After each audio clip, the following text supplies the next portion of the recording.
Hello friends, मैं हूं मिथिलेश कुमार और आपका स्वागत करता हूं उदित फार्मेसी के यूट्यूब चैनल पे। तो कैसे हैं आप लोग? आशा करता हूं अच्छे होंगे और स्वस्थ होंगे। आज के इस वीडियो में मैं आपके साथ ये डिस्कस करने वाला हूं कि कहीं पर भी यदि गवर्नमेंट फार्मासिस्ट के लिए वैकेंसी आती है और उसका एग्जाम होता है और उस एग्जाम में नॉन फार्मा सेक्शन वाले क्वेश्चन आते हैं, तो जो नॉन फार्मा वाला सेक्शन है वो उसका सिलेबस क्या है, क्या कुछ पूछा जाता है नॉन फार्मा सेक्टर में। बहुत लोगों को लगता है कि नॉन फार्मा में कुछ भी पूछा जा सकता है, लेकिन ऐसा नहीं है। वो नॉन फार्मा का भी एक स्पेसिफिक सिलेबस है, ठीक है। चाहे आपके सर पर अभी फिलहाल ईएसआईसी और एम्स जैसी बड़ी वैकेंसी है, उसमें भी नॉन फार्मा पूछा जाएगा, और रेलवे जो आने वाली है उसमें भी नॉन फार्मा पूछा जा सकता है। तो उसके लेकर के मैं आपको आज सिलेबस बताने वाला हूं कि क्या कुछ नॉन फार्मा का रहने वाला है, चाहे वो ईएसआईसी हो, रेलवे हो या एम्स हो, लगभग सब में इसी प्रकार का कुछ रहने वाला है। इसी को बेसिस मान के आप तैयारी कर सकते हैं। ये जो मैं सिलेबस बताने वाला हूं, ये ओएमसी के द्वारा जारी किया गया है। ओएमसी यानी उड़ीसा माइनिंग कॉर्पोरेशन में फार्मासिस्ट को लेकर के कुछ पोस्ट पर वैकेंसी आई थी, जहां की सिलेबस को लेकर के बहुत अच्छा क्लैरिटी दिया गया है। इसलिए मुझे लगा कि ये सिलेबस आपको मिलना चाहिए, चाहे आप इस वैकेंसी में फिल करें ना करें फॉर्म, लेकिन आपको जो बड़ी बड़ी वैकेंसियां वहां पर ये बहुत हेल्प करेगी। एक स्पेसिफिक पॉइंट दे दिया गया कि इस पॉइंट को आप जरूर पढ़ें, और अक्सर क्वेश्चन इसी से देखा गया है नॉन फार्मा में।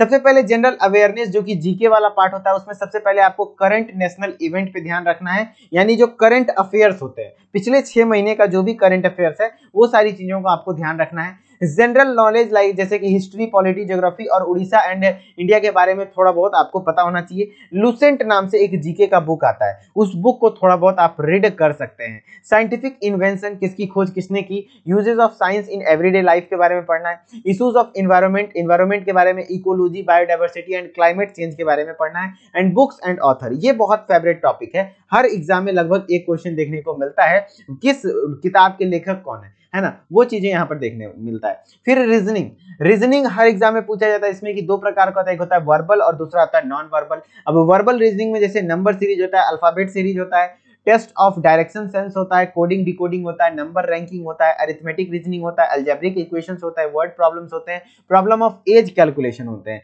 आयु संबंधी समस्याएं होती हैं। और यहाँ पर नॉन वर्बल सीरीज में आपको नॉन वर्बल रीजनिंग में नॉन वर्बल सीरीज देखने को मिलेगा, मिरर इमेज देखने को मिलेगा, क्यूब एंड डाइस मिलेगा, और ग्रुपिंग आइडेंटिकल फिगर्स देखने को मिलेगा, एम्बेडेड फिगर्स वगैरह आपके एग्जाम में पूछे जाते हैं।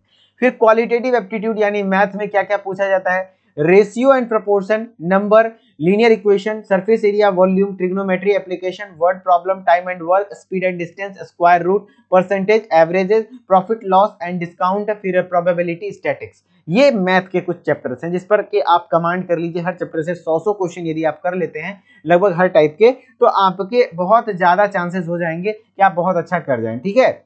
फिर है इंग्लिश की बात करते हैं, तो इंग्लिश में ग्रामर है। ग्रामर में आप कुछ देख सकते हैं जैसे कि फिल इन द ब्लैंक्स वगैरह, आर्टिकल, वॉइस, नाउन, प्रोनाउन भरने वाली आती है। फिर वर्ब, क्या कहते हैं, arrangement of verb with subject, है ना, एडवर्ब, प्रीपोजिशन, टेंस, कंजक्शन, फिर one word substitution, synonym, antonym, और करेक्ट द सेंटेंस। ये कुछ इस प्रकार से आपको नॉन फार्मा में पूछा जाता है। जीके, रीजनिंग, मैथ और इंग्लिश, यही पूछा जाता है। और कंप्यूटर भी कहीं कहीं पूछा जाता है, तो थोड़ा बहुत आपको कंप्यूटर के बारे में जानकारी होनी चाहिए, ठीक है। और आपका जो लगभग 30 to 40% कैरी करता है नॉन फार्मा सेक्शन, तो नॉन फार्मा भी आपको तैयारी करनी चाहिए। आप यहाँ पर जो भी टॉपिक है, इन सारे टॉपिक पर आप जनरल कंपटीशन की तैयारी करने वाली जो भी लेक्चर्स होती हैं उसको प्रेफरेंस दे सकते हैं, ठीक है। अगर यदि आप फार्मा सेक्शन की तैयारी आप मजबूत पकड़ रखेंगे और नॉन फार्मा थोड़ा सा आपका डल भी रहेगा, थोड़ा कमजोर भी रहेगा, तो आपका सिलेक्शन होने का चांसेस रहेगा। इसलिए फार्मा सेक्शन का यदि तैयारी करना चाहते हैं तो आप हमारे साथ हमारे इस कोर्स के साथ जोड़ सकते हैं, जिसमें कि आपको हम गवर्नमेंट फार्मासिस्ट के हर एक वैकेंसी जो भी आती है उसको लेकर के तैयारी कराते हैं। इसमें कि हर एक कॉम्पिटिटिव एग्जामिनेशन के पॉइंट ऑफ व्यू से आपको रिकॉर्डेड वीडियो लेक्चर्स मिलता है पूरे डी फार्मा फर्स्ट ईयर और सेकंड ईयर का, और लाइव क्लासेस प्रोवाइड की जाती हैं, प्रीवियस ईयर एमसीक्यू प्रोवाइड किया जाता है, ऑनलाइन टेस्ट सीरीज प्रोवाइड किया जाता है। और साथ ही साथ यदि आप इंटरेस्टेड हैं तो प्ले स्टोर पे जाइए, देन उदित फार्मेसी ऐप को सर्च कीजिए, देन ऐप को इंस्टॉल कीजिए, नाम ईमेल आईडी डाल के लॉगिन कीजिए, और स्टोर वाले सेक्शन में आएंगे तो आपको कोर्स दिख जाएगा, देन उस कोर्स को ज्वाइन कीजिए। और वो कोर्स का प्राइस मात्र 799 रुपये है। 799 रुपये में साल भर हमारी एक्सपीरियंस फैकल्टी के साथ आप पढ़ के अपने सपनों को साकार कर सकते हैं, ठीक है। चलिए, आई होप कि आपको यह वीडियो थोड़ा बहुत भी ठीक लगा होगा, थोड़ा हेल्पफुल रहा होगा, आप चीजों को समझ पाएंगे कि नॉन फार्मा में भी स्पेसिफिक सिलेबस होता है और उसको पढ़ेंगे तो शायद आपका अच्छा हो सकता है, ठीक है। हम लोग लगातार आपको इसी प्रकार से D pharma first year, second year, फिर गवर्नमेंट फार्मासिस्ट को बनने को लेकर के हर एक अपडेट, हर एक एजुकेशनल वीडियोस प्रोवाइड करते हैं। इस चैनल को आप इसलिए सब्सक्राइब करके नोटिफिकेशन बेल को ऑन कर लीजिए यदि आप लगातार हमारे साथ बने रहना चाहते हैं। ठीक है, चलिए मिलते हैं नेक्स्ट इन्फॉर्मेटिव वीडियोस में, तब तक के लिए धन्यवाद। Okay, bye bye.